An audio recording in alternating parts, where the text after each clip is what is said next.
अगर इनकम का सोर्स नहीं होता तो पटना में ताज होटल नहीं खुलता। अरे हमारे आपके लिए तो ताज होटल नहीं खुला है, जो लोग पैसा कमा लिए हैं उन्हीं के लिए ताज होटल खुला है। और अभी हम आ रहे थे रास्ते में सर समस्तीपुर से दरभंगा की तरफ, तो बड़ा बड़ा स्कूल खुला हुआ था, जीडी गोयनका और तमाम। तो उसमें जिसके पास पैसा है उसी का बाल बच्चा पढ़ रहा है। तो ऐसा नहीं है कि एक क्लास के पास पैसा नहीं है, पैसा है और वो पैसा यहीं कमा रहे हैं। यही यहाँ आप जो है किसी भी डिपार्टमेंट में चले जाइए, कोई डिपार्टमेंट बिना कमीशन का तो चल नहीं रहा है। तो कमीशन वो खा कहाँ से रहे हैं? इसका मतलब सरकार के खजाने से पैसा खर्च हो रहा है। पैसा नहीं है तो एमएलए को सैलरी कहाँ से आ रहा है? एमएलए को सैलरी आ रहा है ना, एमएलए के लिए घर बन रहा है ना, मुख्यमंत्री के लिए घर बन रहा है ना, जो बड़े बड़े कार्यक्रम होते हैं सरकारी उस पर पैसा खर्च हो रहा है ना। ये प्राथमिकता का सवाल है सर, और प्राथमिकता का सवाल है, और प्राथमिकता जहाँ है वहाँ पैसा खर्च हो रहा है। हम आपको याद दिला देते हैं, अभी हमारी यात्रा ढाका से होकर के दरभंगा आई है। ढाका में भारतमाला प्रोजेक्ट बन रहा है। भारतमाला प्रोजेक्ट क्यों बन रहा है, किसके लिए बन रहा है?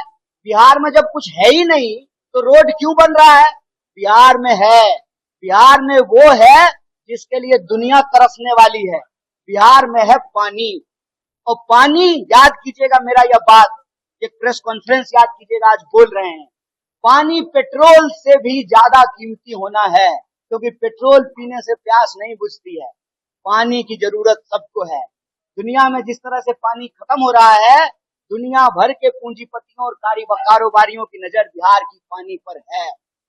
और जब इंडस्ट्रियलाइजेशन होना था तब इंडस्ट्रियलाइजेशन नहीं हुआ है, और जब इंडस्ट्री अब ऑटोमेटिक हो गया है, जहां लोकल लोगों को रोजगार नहीं मिलेगा, तब ये जो है छोटा छोटा यूनिट लेकर के आ रहे हैं ताकि यहाँ के पानी का दोहन किया जा सके। ये जो बड़ी बड़ी सड़कें बन रही हैं हमारे आसपास, हमारे पास तो इनकम ही नहीं है, तो सड़क बना रहे हैं किसके लिए?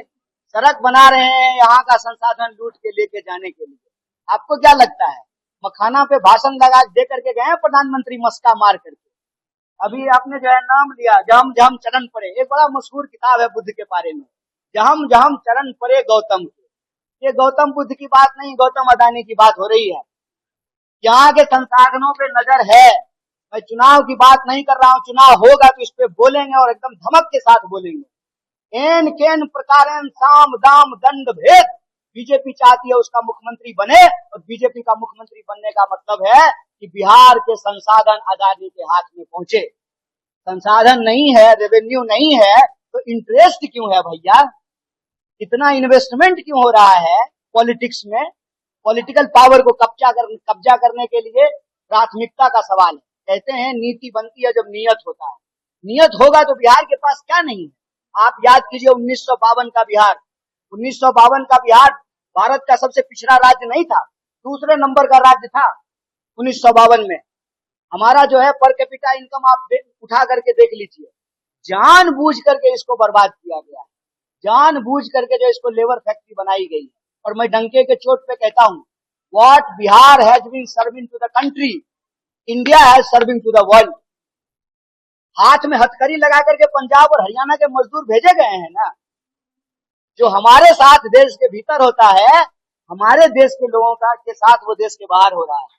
और यह जो डंका बजने की बात है, विश्वगुरु बनने की बात, यह सिर्फ प्रचार है। हकीकत ये है, वो कहावत है ना, गौर पूंजी भाग नहीं।